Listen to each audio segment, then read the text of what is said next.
Hey, it's Chris here today from Huckabones Equipment. In today's video, we're comparing a couple front snowblowers for BXs. What you'll see on one side here is the BX1880 with an old style BX2750 attached to it. And then on the other side of me here, we have the BX1880 again, but with a 2816, which is the new style. And we're gonna start with kind of talking about each one and then actually jumping out to it and trying them both out. So stick with us. We're gonna start by talking about the BX2750.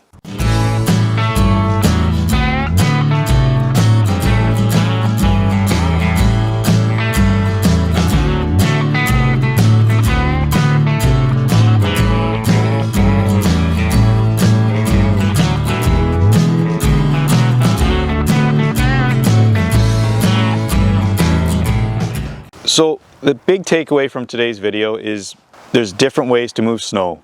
You'll see behind me is a 135 Grand X with a big snow push and a great big blower on the back. You know, it's commercial, it moves all the snow in our yard here. And then we got this little guy here, a BX1880 with a front snowblower, still gonna move snow. And that's what we want you to take away, is that it's easy, it's simple. Everything's going to do it, it just depends what the cost is to do it. So whenever you move back to the BX2750, some of the particulars you're going to want to know about it is it's a front snowboard for the BX. It's been around for approximately 20 years, starting with the 50 series in the BX lineup. It's 50 inches wide, it's got an auger of 12 inches, a serrated auger at that to help cut through the snow. So it's 3-blade fan on there, and it's a 15-inch fan that helps move that snow from the augers out. Again, it's got the same similar idea as any front snowblower out there. It's got 2 augers in there, so that means 2 shear bolts and then a shear bolt for the fan with the front gearbox out front. Again, the chutes have stayed the same throughout the years, same with the hydraulic rotates. What's really changed is the quick attach. Again, whenever this was debuted back approximately 20 years ago, this was leading edge. It was cutting edge. It was this new wedge system, it was fantastic. Well, now we know what the issues are after that 20 years, what you're going to see and where.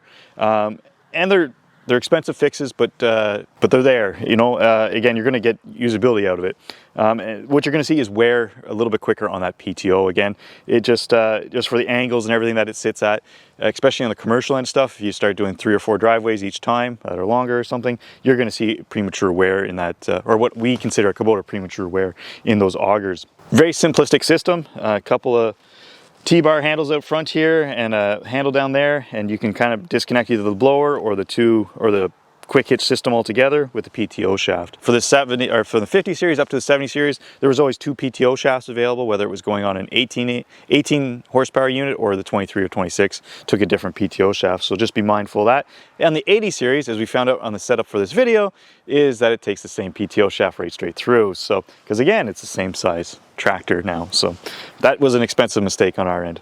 Or my end, I did the ordering. So after that, that kind of gives you a particular, and it blows snow. Again, one other thing you will notice too is that the skid shoes are at the back of the blower. It does still have a cutting edge on the front there, that a bolt-on cutting edge. So pretty simplistic blower that's going to move snow, and you're going to see that whenever we try it out. So now let's skip over and talk about that BX2816. So starting with the overview of the BX2816, it's a 50-inch front snowblower for the BXs. It fits your BX1880, 23, or 2680 tractors. Some of the particulars you're going to want to know about the blower, other than being 50-inch, is that it's got a 15-inch fan there. Big upgrade over the 2750 was a 4-blade fan. And then it's a 12-inch auger, same size as the other one, and a serrated auger with that. All very similar out front there.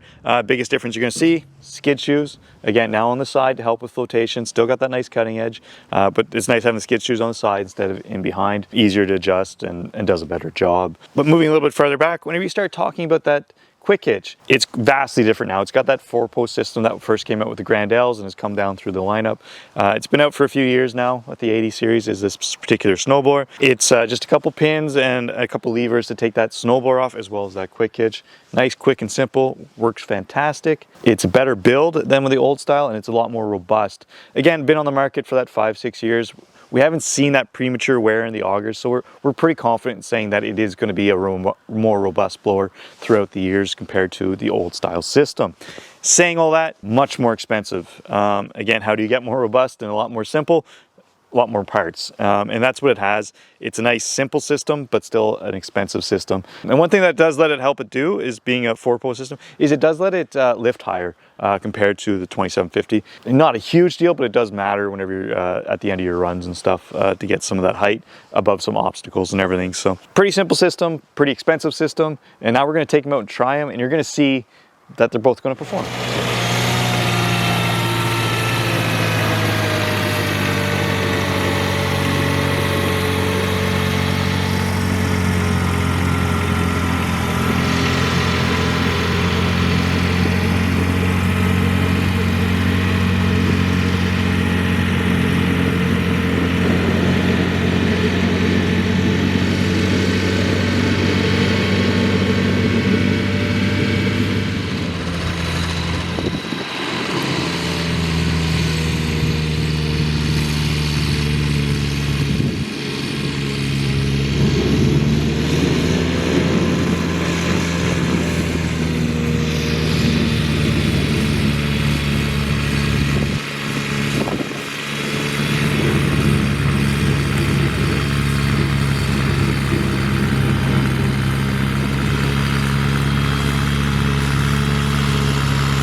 So yeah, so that's the 2816. As you can see, it blows snow pretty good.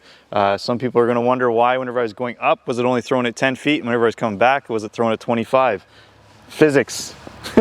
That fan, which way it's spinning, it's going to help one way and it's going to hinder the other way. So that's why it's a good one way and hard the other way. So always be mindful of that when you're blowing snow into the wind or whatever. One way's going to help you, one way's not. So other than that, you got to have fun whenever you're doing this. And I thought, you know, what would make a great shot is me plowing through a 3-foot blank, a hard pack bank, and as you can see, it didn't do it. So plugged it up solid. So that was a lot of fun doing that. But now let's skip to do the 2750.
Well, as you can see, I did 2 for 2, plugged this one solid as well. A lot easier to plug this one though. So the other one didn't plug till I got brave and did something that probably shouldn't have done, a 3.5 foot bank. But this one was just regular snow blowing, and that's 8 inches of snow.